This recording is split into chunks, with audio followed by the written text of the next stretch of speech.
اعوذ باللہ من الشیطان الرجیم بسم اللہ الرحمن الرحیم رب اشرح لی صدری ویسر لی امری واحلل عقدۃ من لسانی یفقہوا قولی۔ بکھرے موتی، چوتھا حصہ۔ صرف آنکھیں ہی اندھی نہیں ہوتی، دل بھی اندھا ہوتا ہے۔ سورہ حج آیت 46 کا ترجمہ ہے، کیا انہوں نے زمین میں سیر اور سیاحت نہیں کی جو ان کے دل ان باتوں کو سمجھنے والے ہوتے یا کانوں سے ہی ان واقعات کو سن لیتے؟ بات یہ ہے کہ صرف آنکھیں ہی اندھی نہیں ہوتی بلکہ وہ دل اندھے ہو جاتے ہیں جو سینوں میں ہیں۔ تشریح: سلف سے منقول ہے کہ فرعون کے خدائی دعوے اور خدا کی پکڑ کے درمیان 40 سال کا عرصہ تھا۔ رسول اللہ صلی اللہ علیہ وسلم فرماتے ہیں کہ اللہ تعالیٰ ہر ظالم کو ڈھیل دیتا ہے، پھر جب پکڑتا ہے تو چھٹکارا نہیں ہوتا۔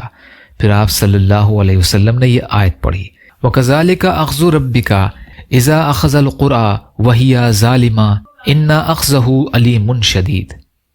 پھر فرمایا کہ کئی ایک بستیوں والے ظالموں کو جنہوں نے رسولوں کی تکذیب کی تھی ہم نے غارت کر دیا، جن کے محلات کھنڈر بنے پڑے ہیں، اوندھے گرے ہوئے ہیں، ان کی منزلیں ویران ہو گئی ہیں، ان کی آبادیاں اجڑ گئی ہیں، ان کے کنویں خالی پڑے ہیں، جو کل تک آباد تھے آج خالی ہیں، ان کے چونا گچ محل جو دور سے سفید چمکتے ہوئے دکھائی دیتے تھے، جو بلند و بالا اور پختہ تھے، وہ آج اجڑے پڑے ہیں۔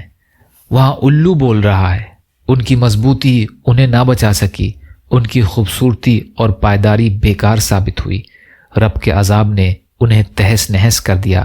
جیسے فرمان ہے، گو تم چونا گچ قلعوں میں محفوظ ہو، لیکن موت وہاں بھی تمہیں چھوڑنے کی نہیں۔ کیا وہ خود زمین میں چلے پھرے نہیں؟ نہ ہی کبھی غور و فکر کیا کہ کچھ عبرت حاصل ہوتی۔ اس واقعے کا باقی حصہ انشاءاللہ کل کی ریکارڈنگ میں۔ یا اللہ ہم سب کو کہنے سننے سے زیادہ عمل کی توفیق عطا فرما۔ یا اللہ مظلوم فلسطینیوں، کشمیریوں، روہنگیا مسلمان اور مسلمان جہاں بھی پریشان حال ہیں، ظالموں کے ظلم کا شکار ہیں، ان کی بھرپور مدد فرمائیے۔ ہم سب کو اپنی استطاعت کے بقدر اپنا حق ادا کرنے والا بنائیے۔ یا اللہ اپنے حلال میں سے دیجیے، حرام سے بچائیے، اپنے غیر سے بے نیاز کر دیجیے۔ جو مانگا وہ بھی عطا کر دیجیے، جو مانگنے سے رہ گئے وہ بھی عطا فرمائیے۔